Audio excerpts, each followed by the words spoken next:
Hola amigos y amigas, soy Genaro Villanueva Ávila y les saludo desde La Paz, Baja California Sur. Soy aficionado a la historia de México y a la historia universal y he escrito algunos artículos que quiero compartir con ustedes.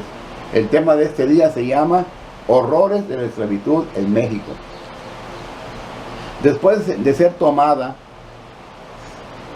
la Ciudad de México y terminada la conquista, lo siguiente que debía suceder era la esclavitud, era la desgracia para aquellos pueblos conquistados. Pero ahora los españoles, aquellos hombres fuertes y temidos, buenos estrategas en el arte de la guerra, si es que se puede llamar arte, ahora estos hombres triunfadores, poderosos y grandemente temidos, tenían en sus manos los destinos de miles y miles y aún de millones de indígenas, de vidas humanas. Los tenían a su arbitrio, a su antojo. Ahora podían hacer de ellos lo que se les antojase.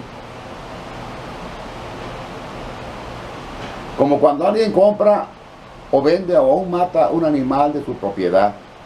Esta era la realidad de aquellos pueblos conquistados, que no mucho tiempo atrás eran libres, se gobernaban a sí mismos, gozaban de la libertad, como las aves que vuelan, vuelan en busca de alimento para sus polluelos. Pero tristemente ahora son los sufrientes esclavos, sujetos a obedecer forzosamente a sus nuevos amos.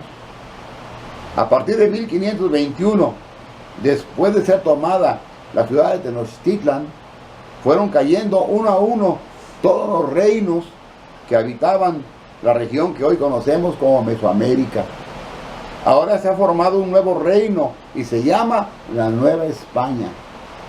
Ahora todos son súbditos y deben obediencia absoluta a los reyes españoles. Los indígenas fueron despojados de sus tierras. Ya no tenían parcelas donde sembrar, ya no tenían casas, lo habían perdido todo, nada era suyo, ni siquiera podían conservar a su propia familia. Eran hijos de nadie, todo era caos, tristeza y soledad. Sus esperanzas estaban perdidas.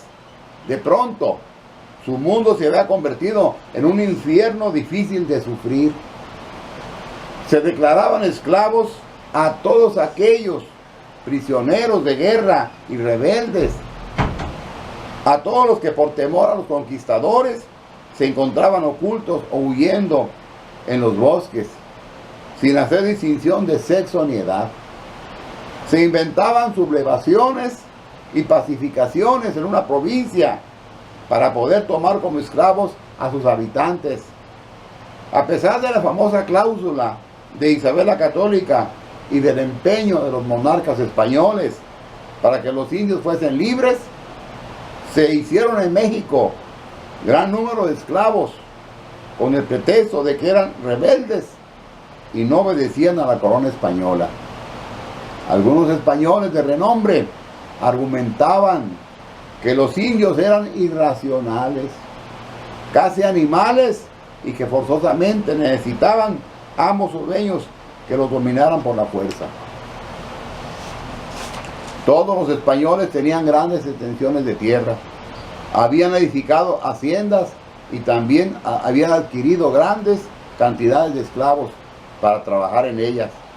Y los que vivían en las ciudades también tenían su servidumbre. Todos los esclavos, sin distinción de sexo ni edad, eran marcados con un hierro candente, unas veces en los muslos, en las piernas, pero lo más común eran marcados en el carrillo. El carrillo es la parte de la mejilla que se junta con la papada. El aplicar un hierro candente en cualquier parte del cuerpo es muy doloroso, pero el aplicarlo en la cara es muy dolorosísimo y brutal. Muchos de aquellos indios morían del dolor y de la infección que esta quemadura causaba. Muchos de aquellos infelices, antes de ser atrapados por estos verdugos, tomaban a sus esposas e hijos y corrían, huían a los montes, a los bosques, y preferían morir de hambre o enfrentarse a las fieras del campo o arrojarse a un barranco antes de ser atrapados y sufrir estas vejaciones. Todo esto propició un gran negocio para muchos españoles de corazón perverso, pues la esclavitud se convirtió en el negocio que dejaba grandes ganancias. Muchos caciques indígenas eran obligados a conseguir esclavos de su mismo pueblo o de otros pueblos vecinos, y para eso tenían que robar niños y mujeres y traerlos como esclavos a los españoles. Multitud de familias de indios fueron separados de sus hijos, eran vendidos al mejor postor. Matrimonios también fueron separados, daban la esposa de uno a otro. Estas pobres personas sufrieron lo indecible. Eran tratados con suma crueldad, peor que animales. No había respeto a la vida humana. A los esclavos se les llamaba naboríos, que significa servidumbre. En el mes de mayo de 1524 llegó a México el hierro que se envió de España para marcar esclavos y que se llamó de rescate. A Cortés le pesó este envío porque él mejor que nadie sabía el gran mal que venía sobre los naturales de Nueva España.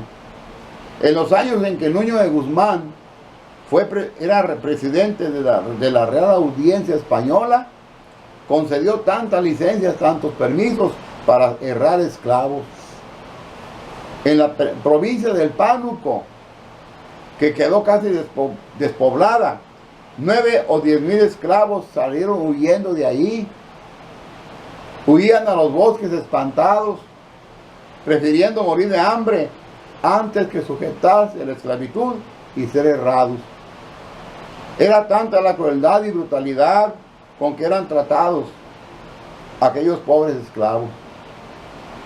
Les daban tormento, les quemaban parte de su cuerpo, les quemaban los pies, los azotaban con varas, y los que se ponían más rebeldes los ahorcaban. Los españoles traían unos feroces perros lebreles, perros que devoraban a los pobres indios.